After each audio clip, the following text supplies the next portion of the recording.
Good evening, everybody. How are we doing? If I can get the panel here, we're just about ready to start. First of all, I'd like to thank everybody for coming. This is our last hurdle with this grant. We did apply for a second grant. Hopefully, we'll get some favorable news within the next couple of weeks, so we can continue on this quest. But before I start, I'd like to introduce myself. My name is Jeffrey Barone. I'm the Executive Director here at the Cranston Senior Center. I want to start by, first of all, thanking my staff, Maria Rondo, Rosemarie Corin, Doreen Montequillo, Jennifer Kevorkian, David Caroa is the Assistant Director. They all put their heart and soul into this, and I have to say, we did a great job. Our goal was to educate the people, make Cranston a dementia-friendly community, and it looks like we're on our way to do it. So we're here tonight to help you people. We have a great panel of very experienced people in this field. So if you have questions, these are the people that you want to ask. They are the experts. Our moderator tonight is Catherine Taylor. Catherine is the Senior Advisor for Policy, Partnership, and Community Engagement with the George and Ann Ryan Institute for Neuroscience. I have to read this because I can never say that. I can't even say it. It's really okay. The George and Ann Ryan Institute for Neuroscience, the Rhode Island Geriatric Education Center from the University of Rhode Island. Our panelist tonight is Ann Cerullo. She's Senior Clinical Research Coordinator, Rhode Island Mood and Memory Research Institute. Terry Fogarty, Community Outreach Coordinator for the Alzheimer's Disease and Memory Disorder Center at Rhode Island Hospital. And Tara Tang, Outreach Coordinator, Memory and Aging Program at Butler Hospital. Welcome to all of you. Thank you so much. After the presentation, we're going to have a little question and answer. So if you have questions, you can direct them right to the panel. We have some tables set up there, so right after the program, please go visit the table, see what type of information you can get. And the best part of this, we have some refreshments in the back. Cookies, and we have cider and water. So at this point, I'm going to turn it over to Catherine Taylor. Thank you, Catherine. Thank you, Jeffrey. Oh my goodness, it's so great to be here at Cranston Senior Center with this wonderful team and the exciting, exciting work that's been done all this year in making Cranston a dementia-friendly community. I'm going to try putting this here. They go by another cordless mic rant. No? Can you hear me now? Does that work? Okay, great. So Jeffrey told you who I am, and I want to go back a little bit in time because there's such a contrast between when I first got into this work and today. Today is a really exciting moment in time for Alzheimer's research, and the operative word we all agreed on as we were preparing for this is hope. But when I first started working on Alzheimer's, I was Director of Elderly Affairs several years ago, and we were working on the first state plan on Alzheimer's, and the second state plan that was done by current Lieutenant Governor Craig Dwyer's here. I want to acknowledge him. Thanks so much for coming. When we did it the first time, there was no cure in sight. And so what we were really focusing on is how are we going to help people living with the disease and their families until there was a cure. When the second state plan was released just a few months ago, just earlier this year, I told Lieutenant Governor McKee he's in such a much better position because now actually there is hope. And not only are new drugs maybe right around the corner, which you'll hear about tonight, but there are also things we know we can take charge of in our own lifestyle that are really hopeful. So just setting the stage for the discussion tonight, I'm going to turn it over to each of my wonderful colleagues here up on the stage to talk a little bit about what they do at their center, and then we'll start to talk about topics. And feel free, to raise your hand if something strikes you, and also don't be polite if you're getting hungry or thirsty. Do get up and go get some cookies and juice if you get hungry. It's pretty informal. Let's keep it that way. So I'm going to turn it over to Tara. Hello, everyone. Can you all hear me? Yeah. Or is it? Okay. My name is Tara Tang, and I am an outreach coordinator at Butler's Memory and Aging Program, which is headed up by Dr. Stephen Salloway. My primary role is to get out into communities like yours and elsewhere throughout the state of Rhode Island, as well as southeastern Massachusetts, to share about the different work that we're doing, educate people on Alzheimer's, what it is and what it isn't, and then kind of be, hopefully, a friendly face to talk about, what clinical research is as well, and kind of debunk some of those myths, and then also engaging all the different communities to make sure that they are well represented, within the healthcare and the research worlds, and make sure that they feel comfortable and have all the information that they need as well. So I'm one of 3 ladies in the outreach department, so we're very excited to be at events like this tonight. Thank you. Terry?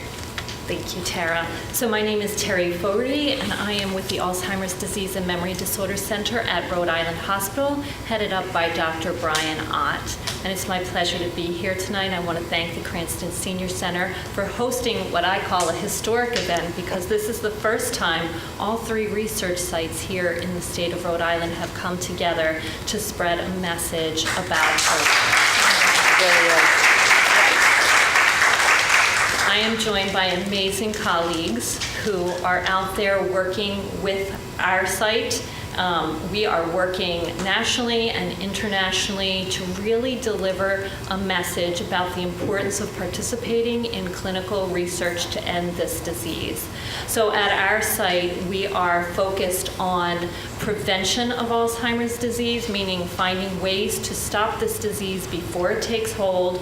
We are looking at treatment for those who are currently living with Alzheimer's disease. And I always like to take a moment here to mention that the last time a drug for the treatment of Alzheimer's disease was approved by the FDA was 2003. Look at your cell phone that you have now. It looks nothing like the cell phones we had in 2003. So we need that same energy, technology, and participation in research to drive this disease into the ground. So it is really important that we focus on that. And then we are also, of course, looking for a cure at Rhode Island Hospital. And we do that by working together. And that is why it is an absolute pleasure now to introduce our other colleague here on the stage, Annie Carullo. Annie? So, I'm the one that doesn't have it on, right? Oh, no, it is on. Can you hear me? No, I don't have it on. I told you I wasn't going to need those. I'll switch with you. Seek All right. cooperation. So this will actually flow very well into what I do at Rhode Island Mood and Memory. I am the clinical nurse specialist there. I run the clinical trials. We do a lot of the psychometric evaluations to determine if whatever study drug we're using is working. But they do not allow me in the lab because I am terrible when it comes to mechanical devices. So I'm not allowed to spin blood. I walk by the photocopy machine and it breaks. So we all find our purpose in life, and mine is to actually do the evaluations to determine if somebody meets criteria to be in a study, and then if they do meet criteria to be in a study, to do what we can to find the right study for them, and then to proceed with the procedures of that study. So that's what we do there. Rhode Island Mood and Memory is a small entity, has a staff of 7. We're in East Providence. The only negative thing is you got to drive over the bridge to get to us. We are headed by Dr. John Stukides. He is the Director of Geriatric Medicine at Roger Williams Hospital. He is our primary investigator. We try very hard to make people very comfortable from the minute they walk in the door. Our job is to make them at ease because this is such a difficult disease to contend with. So we try and make your experience one that of compassion, but also of understanding, and we do our best to make you smile as we go through this process. And it's a privilege to work with this population and to be a part of this team today. It really is a rare event. We're usually competing us three, and Not today we're competing. No. today Sibling rivalry. it is That's what we're sibling calling rivalry, but it's a wonderful thing to get together, and we see each other all the time at the various events where we go to try and find people who would be willing to join studies and to be a part of the panel, and to just all together make a plea for you to consider joining a study if that's something that would make you feel like you were doing something to help stop the progression of this disease in generations to come. Then that's what we're all here to help you do. That's wonderful, Annie. Let's follow up on that. Let's talk about sort of a three-part question. What sort of person should consider being in a study? How do they get in touch with each of you? And then what happens next? Want to start with that, Tara? Sure. I'm sorry, the first question one more time? What kind of person would want to consider being in a study? This is really such a personal question, and you want to make sure that a person who joins needs to be fully informed, right? That's making sure that you have done your research and that you feel that you've answered gotten all your questions out, and then that they were answered properly and to a degree that you feel you've been heard, and that you have everything answered thoroughly to your liking so that you can make that informed decision. Another person would be if you want to do something for yourself in the immediate or something for someone in the future, whether it's a loved one, a family, your immediate children, your grandchildren, for the field itself. This is an extremely altruistic ask that something that you can do. And so when people call in, one of the things that we ask them is, one, aside from where did you hear about us, but why do you want to do this? And that's really important that you, can share that with us, because I think that as researchers, that's going to help us kind of set the tone and bring you through this process, which can, some of these studies are long. We want to make sure that you feel comfortable throughout the entire process. And as we get to know you and why you're doing this, that can help us make you feel more comfortable in the process as well.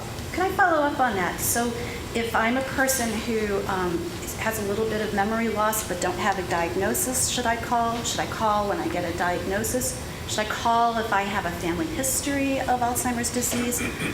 What would make me think that a study would be right for me?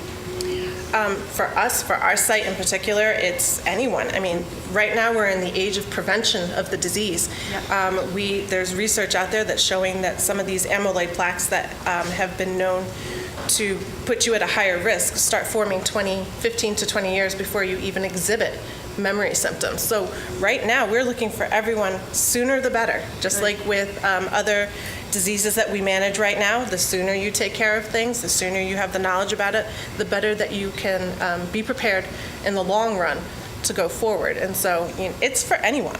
This is really for anyone, and that's across the board. That's really important to know. Absolutely, but as we say that, we also have to be aware that there are eligibility criteria for participation in any type of study that we have. So most of our studies are for people in the age range of 50 to 90 years old. I think we could all say that for our sites. Sure. The prevention studies in particular, if you have a family history of Alzheimer's disease, you're definitely a priority. Would like to see you and talk to you about participation in our studies. It is so important that as Tara so eloquently said, that everyone has to be informed throughout this process. So I think we'll talk a little bit more about what it's like to make that phone call and what the process is that follows that. Yes. Annie, do you want to talk about a kind of person or should call your? Well, we're all doing the same studies. Right now, we're looking for people with who have either been diagnosed or have a strong family history and think that they may be starting to have symptoms. I just had a woman call me today. Entire side of her mother's family had Alzheimer's disease. And she's like, I don't know if I'm starting to have symptoms or not. And so we're just going to invite her in. We do I think we all do a brief memory screen when you first talk to us over the phone. Again, we try and put you at ease. We ask you some basic medical questions and, how long you've had symptoms, if you've had them, or what your concerns are. And there are certain certain things that for the studies, not all of the studies, but many of the studies won't allow certain things like pacemakers or defibrillators or a seizure history or different studies you can't be on certain meds. So we might talk to you about that over the phone just to kind of so we can get an idea of what's the best route for you to take in terms of a study. I may find that you don't meet a criteria for any of our studies talking to you over the phone, and I'll call Tara and say, I think I got a patient for one of your observational studies. So, and this is the collaboration that's going on now that, I'm sorry, it's the Italian thing, I know. I'm going to end up knocking her out. But this is what's new about what's happening right now in Rhode Island. We're actually calling each other and say, hey, I might have a patient for you. And that's just a fabulous thing. And then once we do that, then we'll invite you in for a memory screen. And most of us, again, do the same procedure where we pre-screen you. And at that point, we may take a more in-depth medical history. We'll ask you about your history. If you are calling with a complaint of cognitive issues and you haven't been diagnosed, that's fine, because we can do that in the process of the evaluation in terms of a diagnosis if you have one.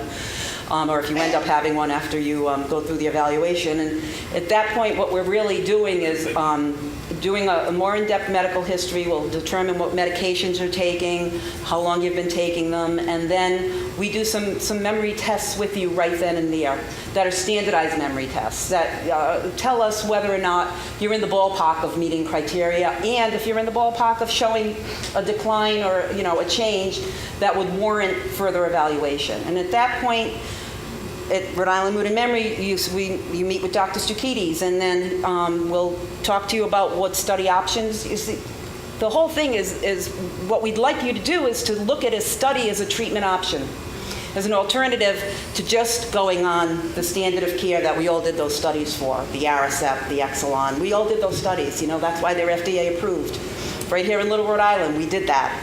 However, some of the studies that we're doing, you have to be on a standard dose of that medicine for a period of time before you're allowed to go on to the study.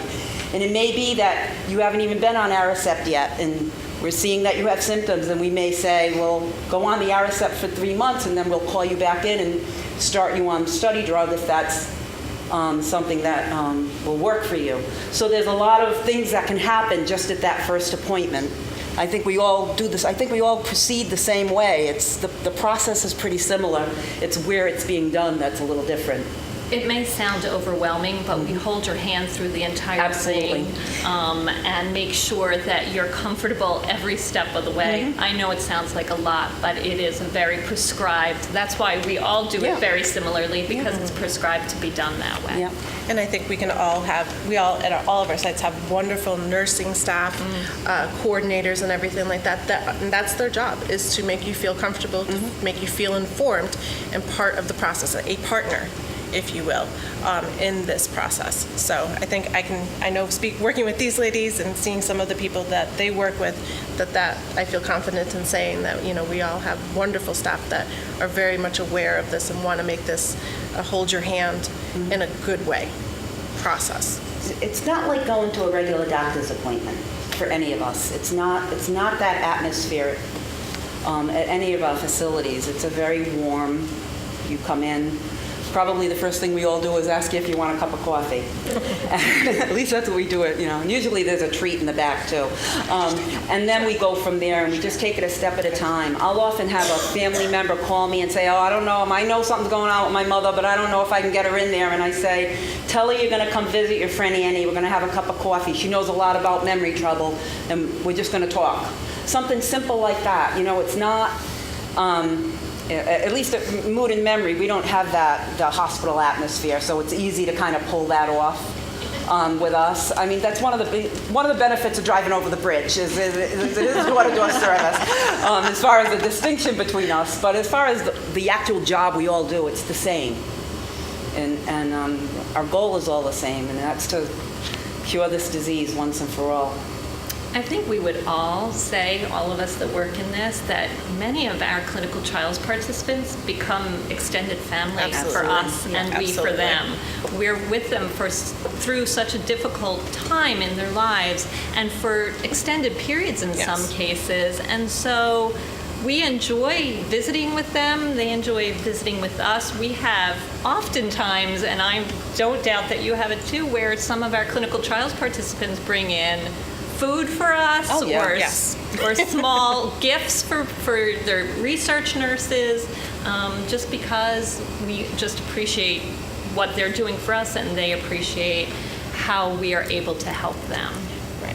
And if I may just add to that, a lot of people who do participate in these trials, they are on the same schedule, so they come in at the same time. So then now they have a little group that they are able to talk with and share their experience with, and they become another part of an extended family, and they're sharing pictures about grandchildren, where they're going for their next trip and everything like that. And they come to welcome that as another social outlet, which is wonderful, again, when we're dealing with this type of disease.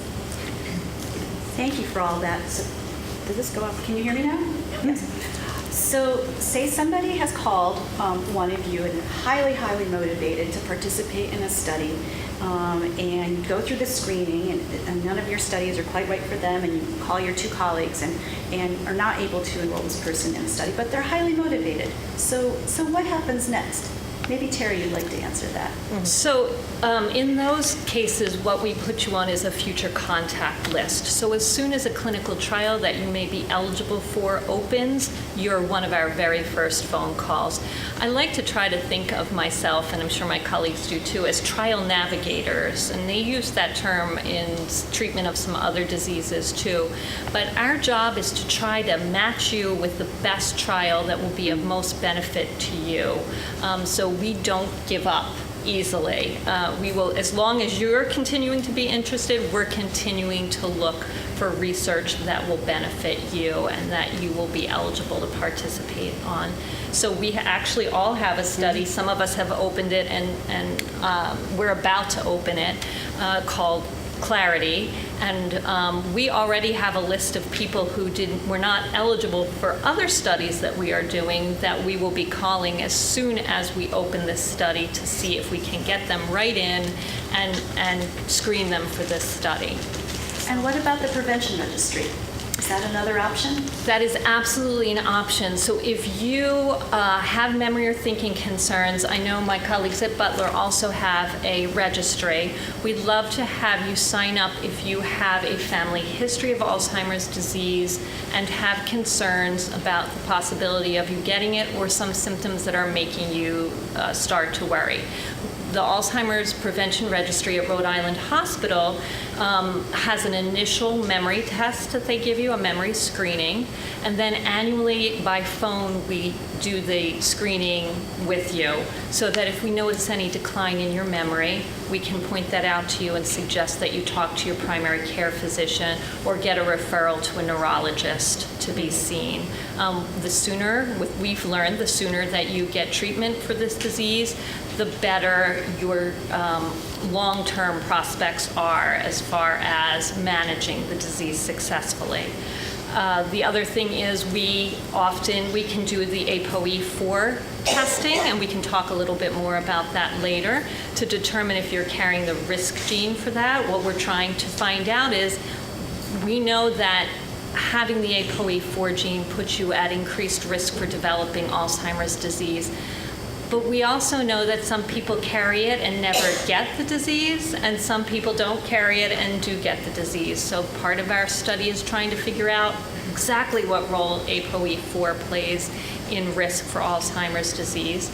We also are starting to take biospecimens, blood and saliva, that we are putting in a biospecimen bank so that as we learn more and more about this disease, we can figure out why I might have a brain full of amyloid plaque and tau protein, which are the hallmarks of this disease.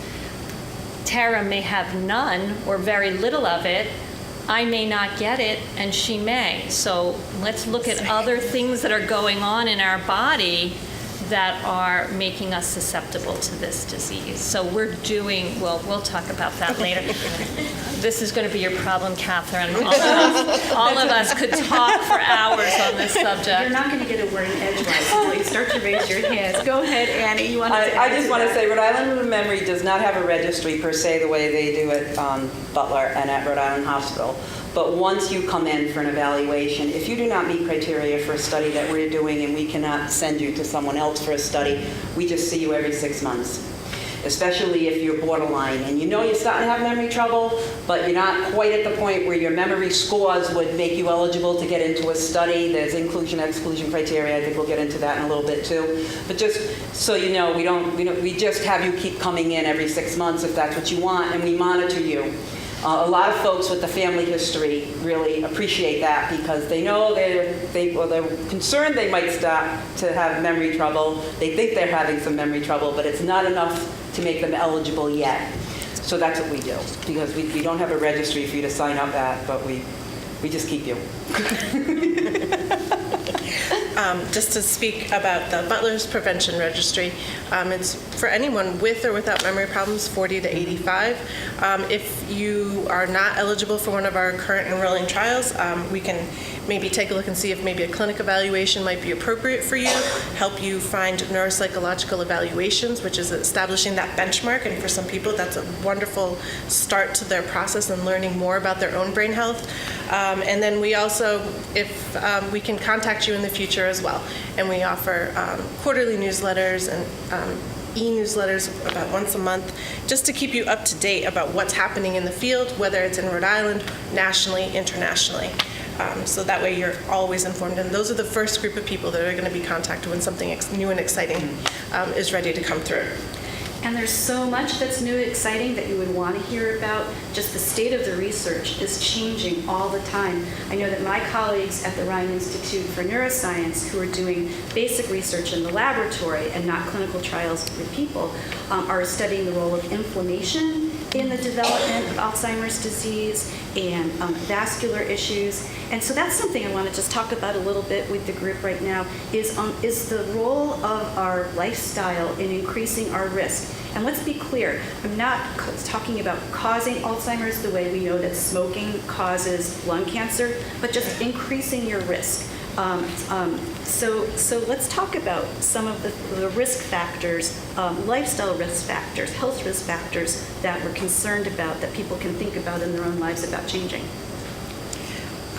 Well, certainly one of the things, and I believe it's the Alzheimer's Association is funding a wonderful study right now called the U.S. Pointer Study, and that's looking at lifestyle intervention and taking a look at people who are sedentary and seeing if they have a coaching through exercise and coaching through nutrition, if having that in their toolbox, if you will, if that's going to help improve their cognitive status over a period of time. So I think we're going to hear a lot more about those types of research and what we can do right now, because I think we hear all of this information and you're like, my goodness, what am I going to do about this right now? And I think that's a great tool to have right now. You know, what can we do? What can we do better? You know, we may be sleeping well, we may be getting some yoga in and some relaxation, eating the right kinds of green veggies, just following a Mediterranean-style diet, but what can we do better? And I think, you know, perhaps having in the realm of a clinical research that might assist you in that process. And, you know, it can't hurt in that regard. So one of the things that we know now is that heart healthy is brain healthy. So a lot of things we've been doing to keep our heart healthy has also been keeping our brain healthy. But if you're like me, you know, I kind of try to lay off too much sugar, and I try to regularly exercise, and I try to get my fish into my diet, but I'm not always good about it. So what exactly do I need to be doing? And that's what our colleague Annie is here from the Alzheimer's Association. The Alzheimer's Association had their international conference this past July, which they always do. The Alzheimer's Association is wonderful for supporting financially and in many other ways the research that goes on not just here in the United States but throughout the world, globally. And we are learning a lot from other sites in the world about things that we need to do to keep our brain healthy. We just need more of that information, and we need to continue these studies. I was talking to someone earlier tonight about the ApoE4 risk factor, and we're starting to think in research that some lifestyle modifications may help lower your risk even if you're carrying that ApoE4 gene. So maybe I'm carrying that gene, but I'm exercising regularly and exercising to get my heart rate up. And I am eating that Mediterranean diet consistently, and I'm reducing my sugar intake, and I'm getting a good night's sleep. Maybe these things are helping counterbalance the risk that I get from that ApoE4 gene. So this is the kind of research that's going on now. And it is really important, we're finding, and we have to think about this. This is a whole system here. The brain is a big part of it. This heart is the engine that's pumping oxygen-rich blood into our brain. 20 to 25% of that blood is going to feed this brain. So we have to keep this engine healthy to keep this brain healthy, and we have to do everything that we can to maintain heart health and brain health. And I think Annie might be able to talk a little bit about contributing factors such as heart disease and diabetes and Alzheimer's. I could, but I'd rather do something else Oh, first. absolutely. Just to stay on this thread, challenge yourself. Play an instrument. Learn a new language. If you knew how to speak Italian, or you only knew a few words in Italian, and you have a friend that goes to the senior center that can speak Italian fluently, try and have a conversation with them, try and learn. The more you challenge your brain, the more you grease the wheels up there, the better it's going to continue to work for you. So staying socially active. As we get older, we start to isolate. You got to get out. You got to get away from the boob tube, and you got to get out even on cold winter days and go visit somebody. That social interaction is really going to help as much as diet and exercise. We know that. And and it just helps your overall sense of self and your well-being, and you feel more alive. And it's very important. So I actually thought No, that's that good. was She's talking something about I really wanted to talk about. She's talking about cognitive reserve, which is a term many of us don't know about. So cognitive reserve, I always use this analogy, right? If you think of your brain as a series of roads. If you're going down the road and you come upon a sinkhole, you don't want to drive into that sinkhole, right? You want to reroute around it. So when we build up cognitive reserve, we're building those roads that help us detour around memory or thinking problems that we have. So doing things that Annie said, like challenging yourself to learn a new language, to learn a musical instrument, those are definitely the things that we want to do. My husband always does the crossword puzzles, and people say, well, I do the crossword puzzle, I do Sudoku, or I do some of those brain games online. I always say that's kind of like, if you've been doing them for a while, you're not really building any new knowledge or building any other roads. You've been down that road before. You've done those crossword puzzles. My goodness, my husband's been doing them since he's 9 years old. He's like 50-some years old now. So he doesn't have many crossword puzzles that challenge his brain. Annie said it, challenge your brain, new learning, new thinking, build those new roadways in your brain. And not just mental things, art. Yes. Get your hands dirty. Work with, I'm a potter, so I'm partial to clay, but work with clay. Work with something that, working on that car engine is as good for you as any diet, So it's just using what you have will certainly help keep you as sharp as possible. It's not necessarily going to stop Alzheimer's from coming, but maybe it'll help delay some of it from progressing. So it's certainly something to keep in your toolkit. I like that toolkit analogy. And there's a strong argument for doing all these things once you get a diagnosis. It just adds so much to the quality of your life and possibly will keep the disease from progressing as fast as it might in somebody else. Just all these well-being things. We didn't mention sleep, so I'll throw that in there. But a good night's sleep has been shown to be really important too, that when you're asleep, your brain actually washes out all the garbage, all the plaques and tangles. And so it's an important part of good brain health. Annie, you probably have over on your table just a nice little cheat sheet on heart. Yes, because everyone should go over and pick that up and tack it on your refrigerator, and just remember that all of these things that keep your heart healthy and and your mood good, they're just great for your brain health too. And if I could put a little plug in, next Wednesday, November 7th. Oh, good, yes. The Alzheimer's Association is hosting a talk at I always want to say the Ramada, it is the Radisson in Warwick, on lifestyle modifications and dementias. It's really going to be an interesting talk, and we invite you all to attend that also. You can see Annie for information. There are flyers at both our tables, so. That's fantastic. I wanted to ask a bit about challenges in recruiting study participants, and I know there are certain communities you have trouble getting into, why that's important. Would you talk a little bit about that?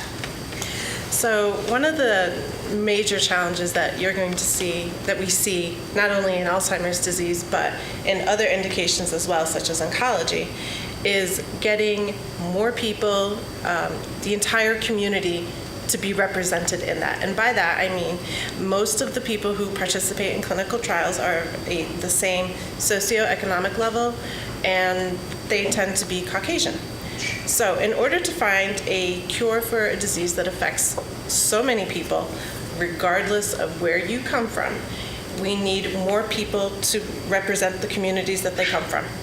So we need minority recruitment into trials has historically been very challenging for a variety of reasons, and good reasons at that.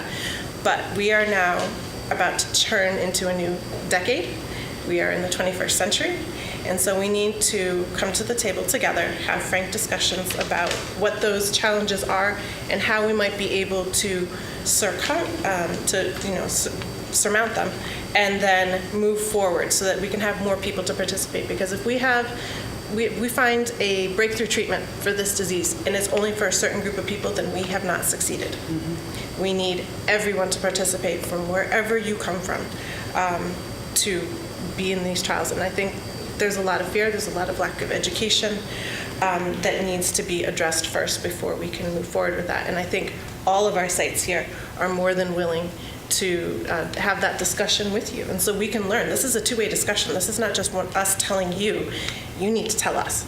And so that's extremely important, and I feel very strongly about that we make sure we have that open dialogue in order to move forward into the future and find something very successful. So this is a nut we definitely have to crack. We also need to get more men involved in Alzheimer's research, because it's predominantly women that are participating in research. We have to remember that almost 50 million people worldwide are living right now with Alzheimer's disease. So I just want to echo what Tara said. It's imperative that, and I am always blunt about this, we cannot develop a drug that only works for white, middle-class, educated women. We need a drug that works for every single person in this world.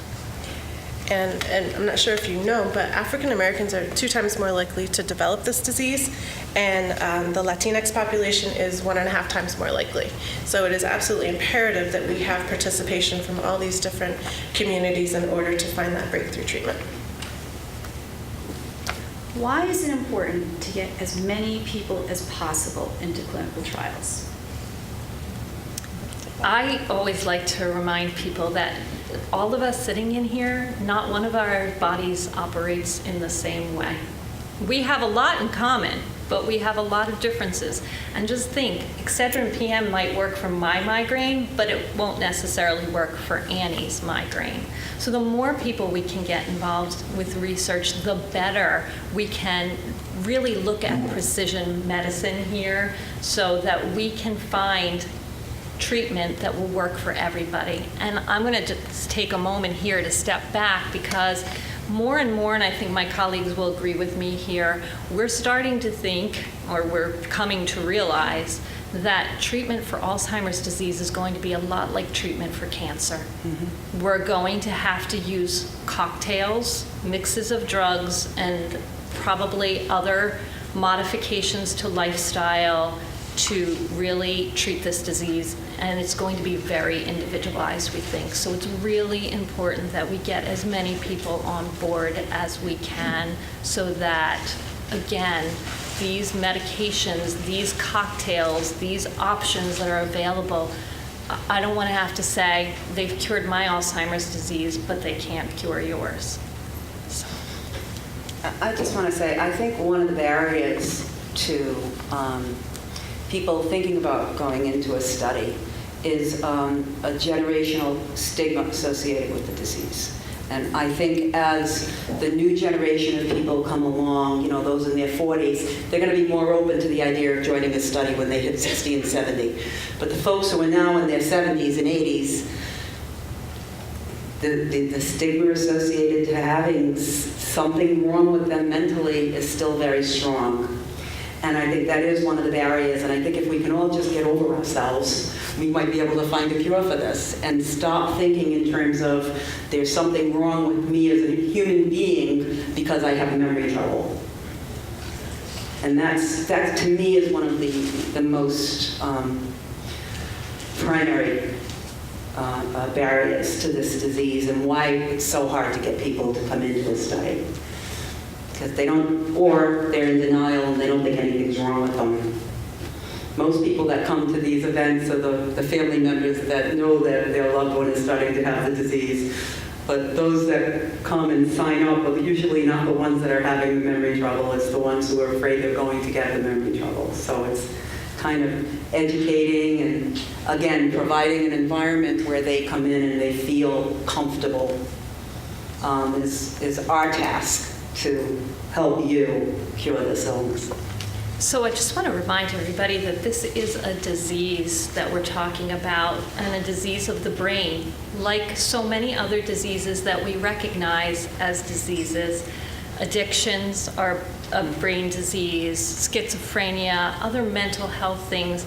The reason I think Alzheimer's disease is often, I use the word closeted, is because it's a disease and many people think of it as a disease of old age. And we have to stop thinking about that. The youngest person diagnosed with Alzheimer's disease right now is 29 years of age. So this is not strictly an old disease of aging. It is definitely not. And I think we're seeing more cases of early onset Alzheimer's disease. That could be because it wasn't properly diagnosed before, or that could be that there are more occurrences of it now. We have to figure out why that's happening. But we have to shift our thinking. Annie's right. We have to think differently about this disease and understand that if a 29-year-old can get it, then we need to think of it as a lifespan disease. That 29-year-old would have had that disease starting in the brain 15 to 20 years before it showed. So now we're talking about potentially a 9-year-old who's starting to develop this disease. I do have to say that in my experience, those with the young onset of Alzheimer's, which is what she's referring to, those who get it before the age of 65, are more interested in joining a study than those over the age of 65 who maybe just think it's a part of aging or for, like I said, these other cultural reasons. And those who get it at a younger age are really desperate because they know what's in store for them as the disease progresses. It's almost in a way two different diseases when you look at the rapid onset of a younger person who gets Alzheimer's and the severity of the disease and how rapidly it progresses. So they're really so much more, they get why research is so important, I think, compared to those who are getting it in their 70s and 75 and 80. Although these medications may very well help them all if we can get everybody in the studies that could benefit from it. And I think one of the things about the benefits of participating in perhaps a clinical research is that you are taking perhaps something that is fear, that is you're fearing, you fear this, and changing it and doing something positive with it. You are doing something. This is also giving you the opportunity to plan ahead in a way that you want to. Someone else is not making those decisions for you. You are actively having a say in how you would like to be cared for, what you would like to be doing, where you would like to be sooner. And you can voice those eloquently and say, this is what I want to do. And some of these things that you need to take care of take time. Especially if we're looking at, say, financial longevity or something like that, you need time to take those, put things in order, get all your ducks in a row. The more time you have for that, the less stressed you're going to be, and then you can feel at ease at how, going into the future, that things are going to be done the way you would like them and not done under duress. So I think that's really important. And one more thing that I try to reiterate with people is, if you had a diagnosis of cancer and that cancer was terminal and they were not able to find treatment for you, you wouldn't hesitate probably to participate in a clinical trial. Clinical trials, in my thinking, should be part of a care and treatment plan for your disease. Right now, and I never like saying this is a fatal disease. No one yet has survived this disease, though the Alzheimer's Association always shares with us the first person to survive that disease has probably been born already and is walking on this earth, which is a really exciting thing to think about. So think about it as part of your comprehensive care for your disease, participation in clinical research. We can talk a little bit more about the benefits that you get as a participant in clinical research, but I will let Catherine help us through this conversation. Exactly, and I did want to just put my elderly affairs hat on for a minute and make that distinction that dementia and Alzheimer's disease are not normal aging. They're not. And it's important to know that you can grow to a ripe old age and be cognitively completely normal, and that's the way it should be, and that's what we're all working on because we want it to be that way for everyone. Certainly the scientists that I work with at URI believe that cure is around the corner and also agree it's probably Alzheimer's disease as we grow older is probably many different diseases and we'll attack it many different ways, which is why we need all of your help.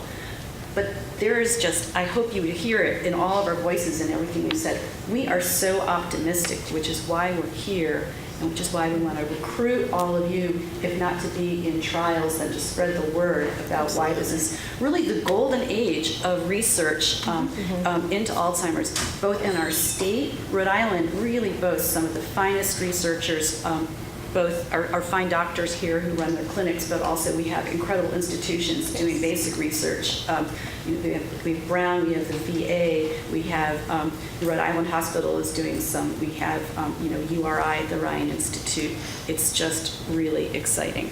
Rhode Island, small and mighty. We're very small and mighty. And then on a national and international level, the investment finally, but is unprecedented in its scope. And so it's all hands on deck, and people are dropping tired theories that haven't worked yet and looking at new things and thinking outside the petri dish for the first time in a really long time. So, we want you to leave here with just the sense of optimism that we have. I don't know how long we're going to be here together. I want to make sure we have time for questions. Should we get into that? Do you want to? Could we maybe absolutely talk with Julie and Ed a little bit about their experience? Absolutely. I think that might be a good time. Do you want to take a mic over to them? Yes. Why don't you introduce So I'm going to introduce you to some folks. This is Julie and Ed. They're in the one of our trials at Rhode Island New Memory, and they volunteered to come tonight and just kind of talk to you a little bit. I won't go into details about exactly what study they're in. I don't want to give any personal information out, but I just wanted them to come so maybe that they can inspire you on considering being a study candidate. I don't know, Ed should talk first, but figure it out. Ed went through, well, I got him in to see a neurologist because I was continuing to notice, changes in his memory. And so we went through the 3.5-4 hour testing, and then he went down to a neurologist. And then Ed being who's the kind of person that he is, I came home from work and he had been on the computer all day long, looking for something, for some sort of research, because he knows what this disease entails. And so I'll let him kind of go, like how he found mood memory, and then me being his support person. But I will say it's been a very positive experience. If I remember correctly, I looked at the clinical trials. I think it's clinicaltrials.org. It's gov. And I think I started out, I was diagnosed 3 years ago, this April. And I started out with the New Haven Hospital, and Annie would know more about that trial than I would, but it was everything was very easy. It was everybody's very, personable, and, so anyway,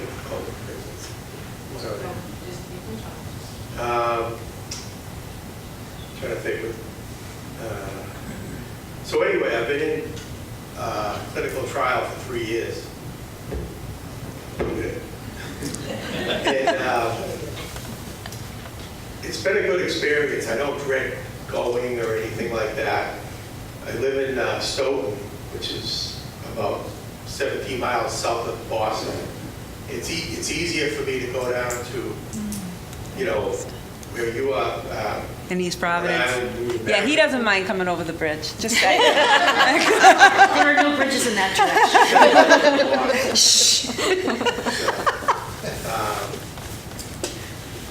And the last memory test I took, I did as good, I think, as the one I had 3 years earlier. You're holding. Yeah. I will say in the beginning, when I first had to go in and, meet with Annie and Lynn and everybody, I was so nervous, like, what am I going to say? But I just have to be honest. And so in the first, all the questions and stuff like that, you finally just get used to them and, just try to answer them the best you can. But Ed didn't get in. He didn't qualify for a couple of the studies, just because he is very well-versed and very smart, and he knew all these things. And I'm like, come on. But anyway, he definitely, clearly does have a diagnosis as early onset dementia. And us being older parents, but we still do have 2 children in college. So it has been a challenge with our family, and but we have all the support of them and the support of Mood and Memory. I mean, they are wonderful people, and they know what Ed likes when he goes down for his infusions. They get his little cookies and his smoothies. And We do whatever. pamper They say, him. We do. Okay, go ahead, go shopping. So they kind of want a piece of him, I think. Well, we send you to Kohl's. We're like, go shopping at Kohl's. Go take off for a couple hours. So, yeah. But what he's in right now it is very exciting, and the news that came with Ed, you're really holding your own. They don't see him worsening. I don't know how much better, but he's kind of holding his own. And then we went to his neurologist like 2 days later after our last visit. And, his doctor also said the same thing. So we are very hopeful. And then that drug came out. And I was like very excited. But we've done some things kind of on our bucket list, just in case the left foot drops and things change very dramatically. but we're just kind of living life each day, and we hope that we continue to, just stay steady as we are. But I would definitely go down there, and they'll always have a study that you can, we went through many before he finally qualified, and Well, that's an example of we didn't let him go. We just kind of hung on to him. Because he was borderline. We didn't have a study he actually met criteria for a while, and then so we had to wait until, and that's unfortunate, but hopefully with the new studies coming on that are allowing people who are just starting to have symptoms but don't have to have a certain memory score or score a certain way on a certain test, and that's part of the inclusion and exclusion criteria of getting into studies. It isn't as easy as it sounds to actually meet all of the criteria, and in his case we kind of had to just hold on to him. So we just every 3 months, every 6 months, we'd have him come in and see how he was doing, and then as soon as the study came that he was eligible for, it went like clockwork. it's been great. We're coming up almost on that year of being in this study, where he has to have the PET scans and the MRIs and the blood work and all that kind of stuff, but we just kind of go with the flow. I haven't taken any time off from work. I kind of just work it around my schedule. If things progress, I may have to think of that differently. But it's worked out, and they're very adaptable for the most part of scheduling. Usually, what's your schedule? What days are you off? So that's been a very positive thing too, that we really all work together. Do you have anything else to say about this? I think Julie recognized that I leave my wallet somewhere, or my glasses, or my keys. It still does. I still misplace them, but I try to keep them on me, warm. But the other thing was, I noticed when I was putting using the core aid and putting the what is it? The K-cup. And then I go to the refrigerator to get the cream, and I forget whether I put the K-cup in. So I knew there was something wrong. So then I know a lot of people don't, what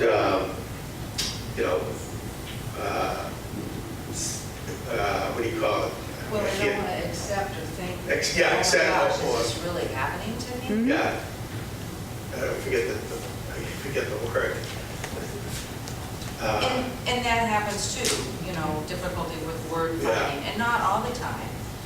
But sometimes you just give them their time to, to find it, or, so, I don't know. We're in it for the long haul. Thank you so much. Thank you so much.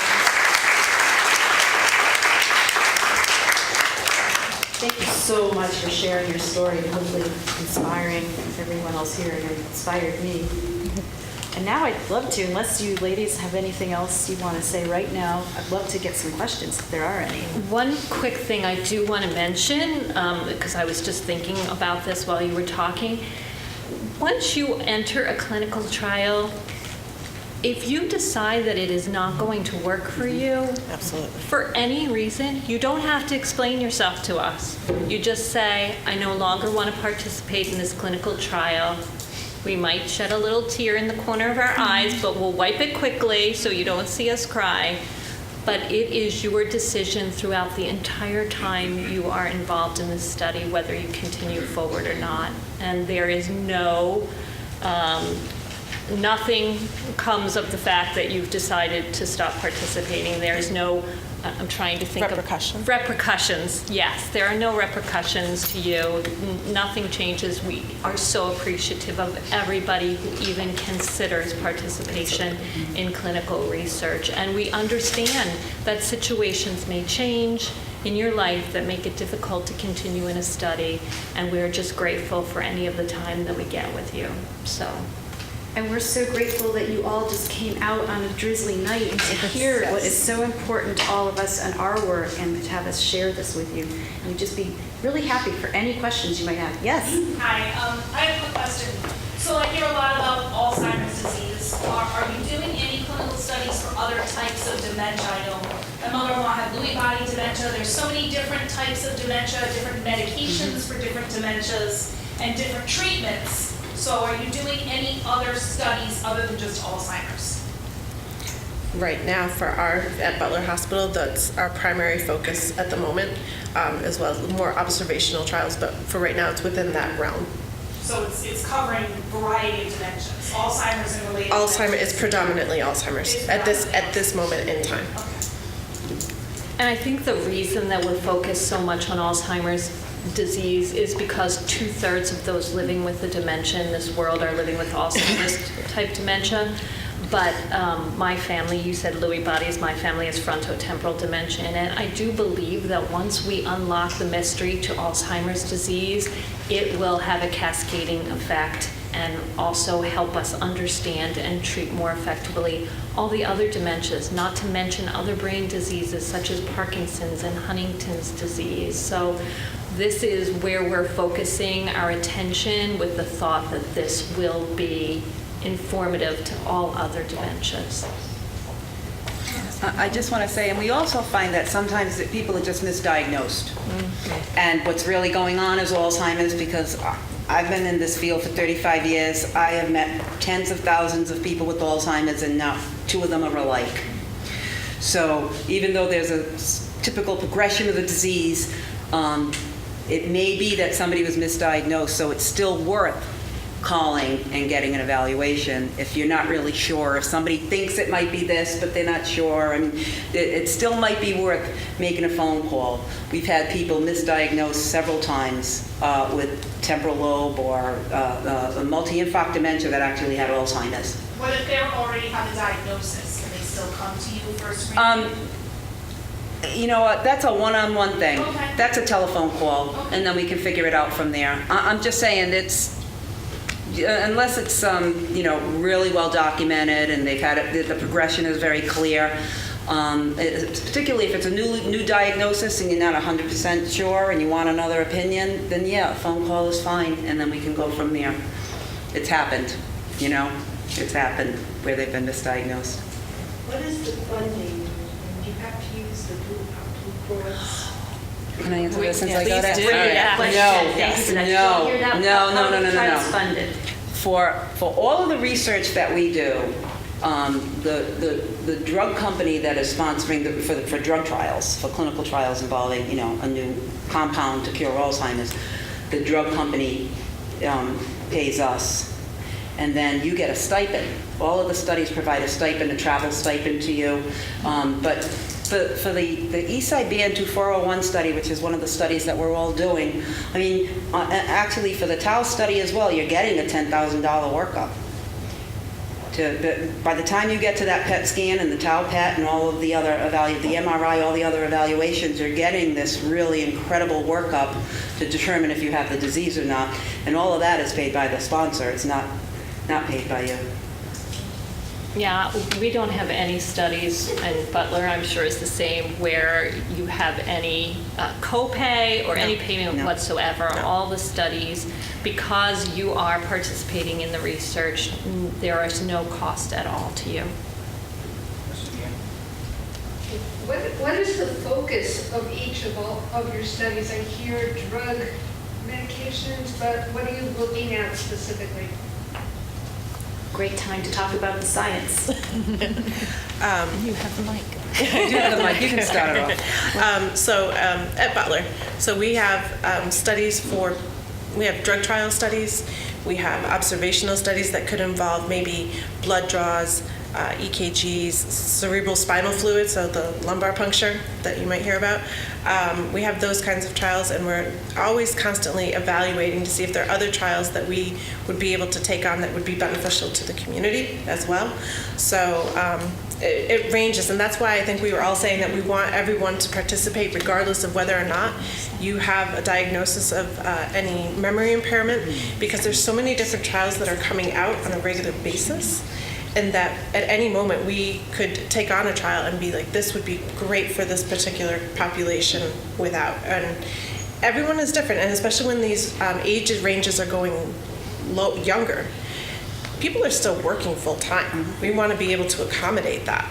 And so there's different ways to go about that as well. So I think it's focused on a lot, but I mean, right now, we have some prevention trials, we have some studies for mild cognitive impairment or early Alzheimer's disease, and also a series of observational studies as well.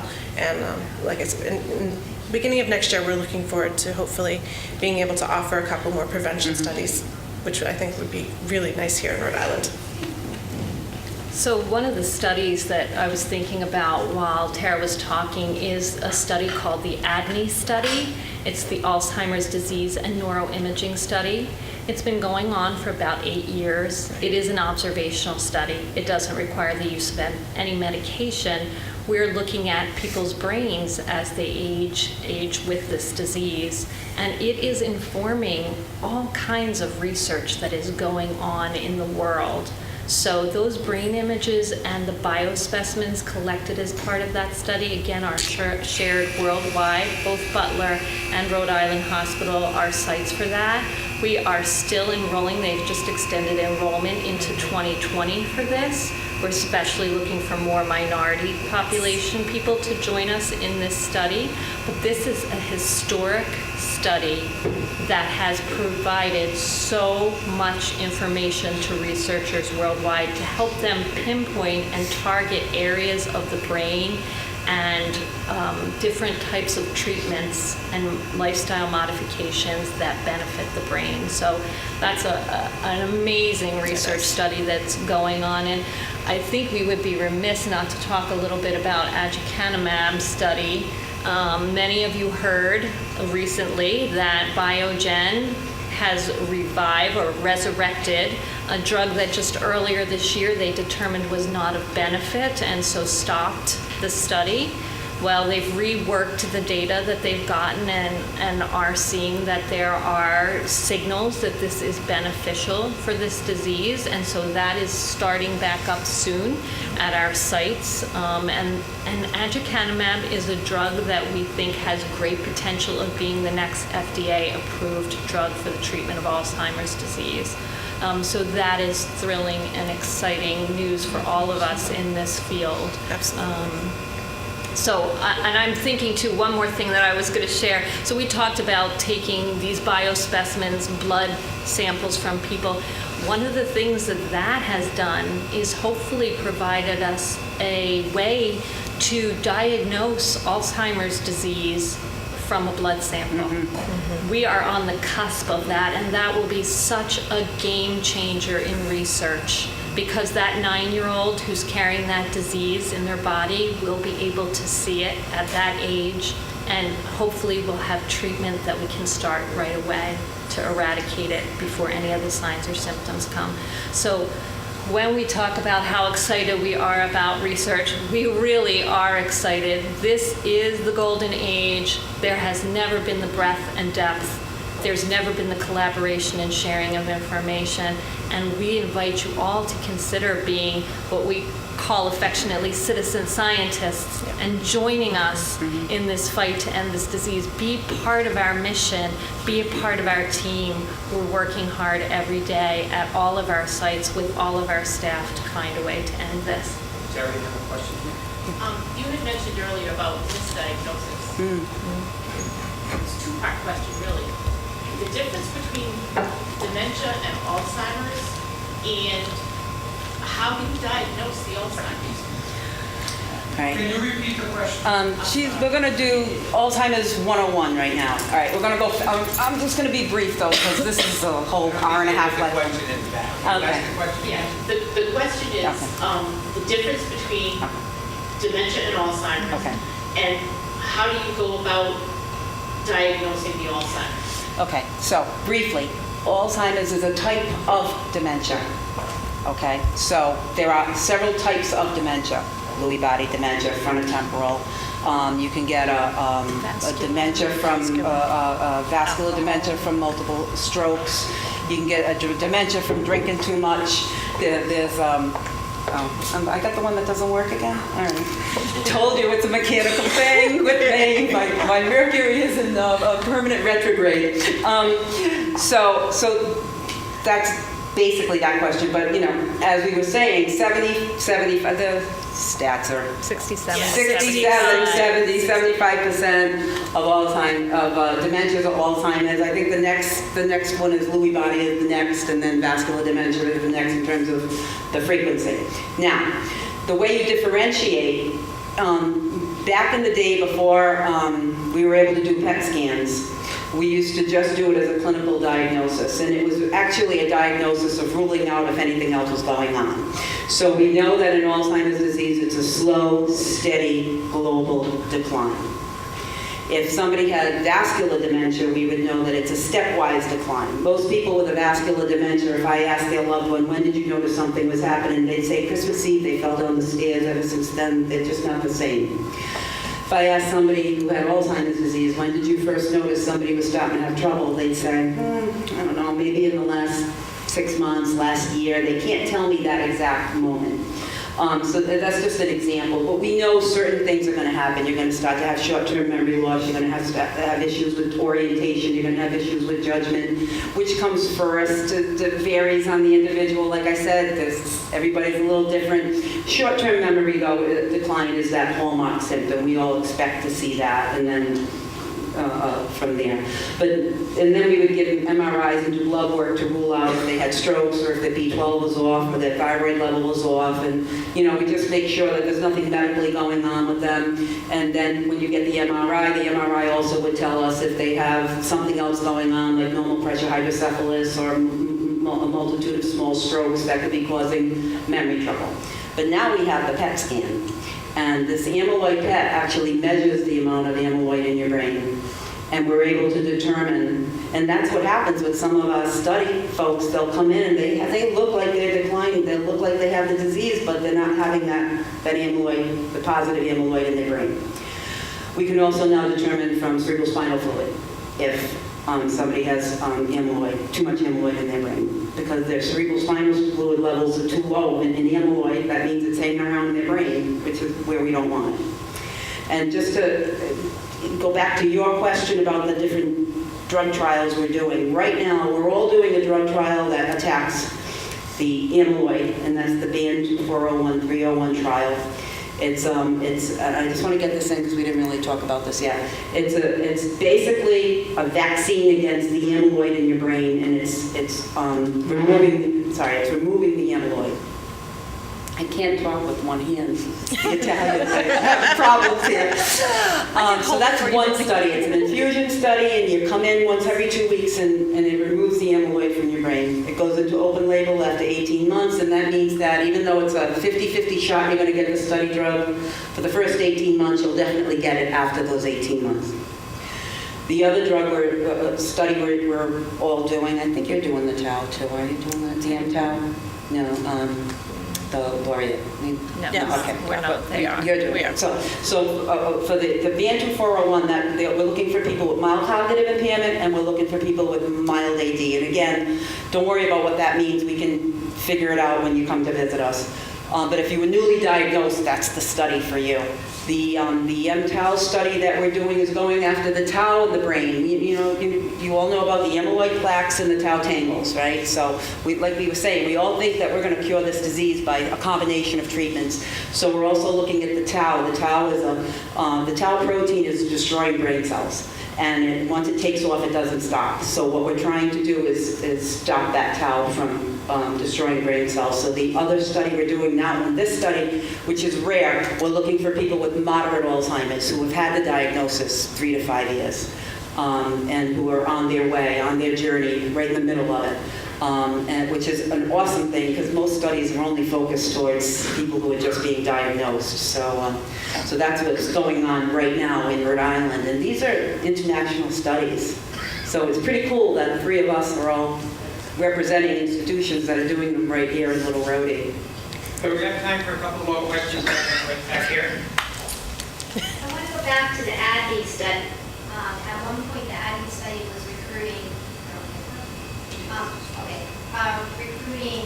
cognitively normal people, so people that have absolutely no sign of disease that want help to find a cure.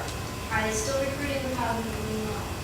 So that's a great question. She's asking if the ADNI study that is currently going on is still recruiting cognitively normal people. At the beginning of this study, that they were taking anybody who was cognitively normal, those people with mild cognitive impairment, and those people with mild AD. Recently, they're getting ready to close the study. They were thinking they were going to do that this year, but they pushed off to next year. So right now, they are only recruiting for individuals in the minority population who are cognitively normal, meaning not having any memory or thinking problems right now. They are still recruiting individuals over the age of 55 who have mild cognitive impairment or mild Alzheimer's disease. But again, that just speaks to the need for more minority participation in this clinical research. Here's a study that's been going on for 8 years, and they have plenty of Caucasian individuals who are not experiencing memory and thinking problems, and nowhere near enough minorities who are having cognitively normal brain function right now. So it speaks again to the fact that this research can't be just done for a certain segment of this population. It has to be done for everyone. What do we know about any particular studies specifically for caregivers? I couldn't hear that, Annie. I'm sorry, honey. Annie, I think maybe you can answer that question. I want to bring you a microphone that works. You actually So heard Annie it? is our pipeline with the Alzheimer's Association. And the Alzheimer's Association is a wonderful support for those who are living with this disease and their caregivers. And I know she can speak eloquently about this. So I know in the past that here in Rhode Island we have supported types of studies specifically for caregivers. And I was just wondering, about some of the ones that used to be at Rhode Island Hospital. But I do know that there's some studies that are being presented at the Marion Hospital. And I believe, and that's why I wanted to ask Terry if Dr. Tremont is still doing his care support study.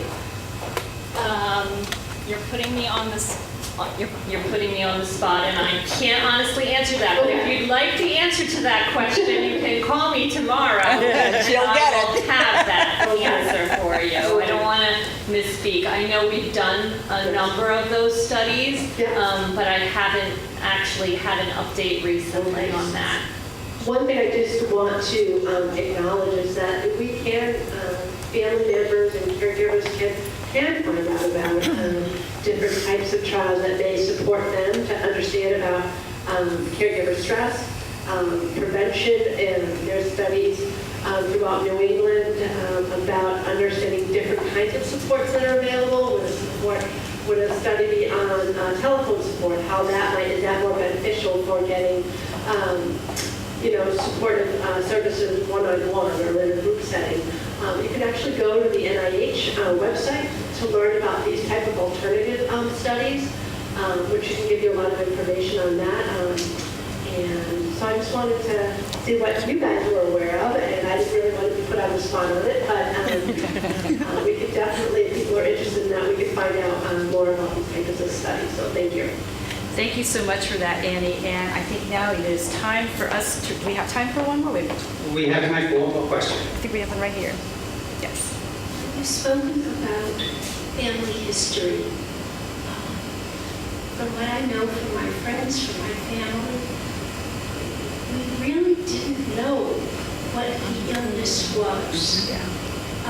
They would say, oh, you got 4 out of 7 behavioral markers, and so let's call it Alzheimer's, or, everybody gets this sort of thing when they get to that age, or something like that. And really, unless there was an autopsy done, which very seldom was, nobody really knows from most of the people who are my elders anyway, my friends' elders, whether or not they actually had Alzheimer's.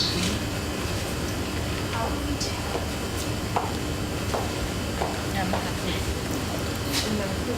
Okay. So the question was about how do you know whether you have a family history?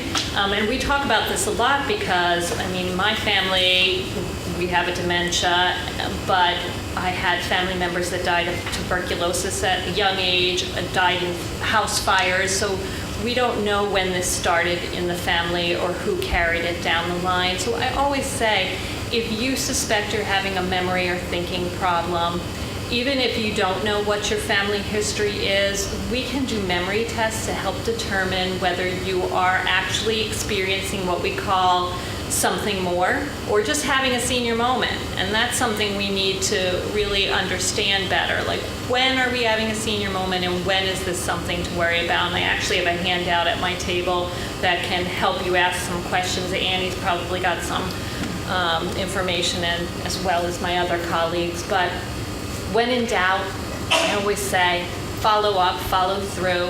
One of the things we really have to start doing is admitting we're having a problem, and then the next thing to do is to talk to your primary care physician or whoever your medical professional is. I can't tell you, and I'm sure my colleagues share the same situation, where someone will call up and say, I'd like to join one of your clinical research studies, and I say, do you have a diagnosis? And they say, no, I don't have a diagnosis. I said, have you spoken to a doctor, a medical professional about this? No. So the first thing I do is encourage them to have this conversation with their doctor. And if you say to them, I'm having concerns, I don't know if I have a family history, I mean, now we can go in and look to see if you have the ApoE4 gene, which is the risk gene, and I'm going to stress that, a risk gene. It does not mean you will get Alzheimer's disease. You are just at a potentially greater risk than someone who does not have that. And we can test for that now. So this is all this advancing of science that's happening. We can see in your brain the disease now. We can see in your cerebral spinal fluid the disease now. Soon we're going to see in your blood the disease now. So we'll have better ways of telling you that you have risk or that you have this disease. Just to add on to that, making sure, one of the things that we as a whole global community can do is to demand of our doctors that they also give us a regular checkup from the neck up, just as much as we would expect everything from the neck down every year.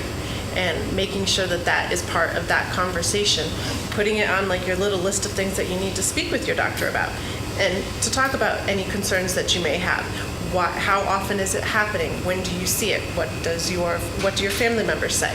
Have that conversation and make that part a priority every year so that you can follow up as necessary, whether it's getting that neuropsychological exam, which is an extremely thorough test, but you're getting a baseline and it's based on you. And it's not based on anyone else, not based on some regular stats that they would normally be done. And then a couple years down the line, you're able to take a look and see if there are any changes, significant changes at that. So I spoke earlier about planning ahead, and that's one of those things that we can do, and we're making sure that everyone demands that right up front now. All right.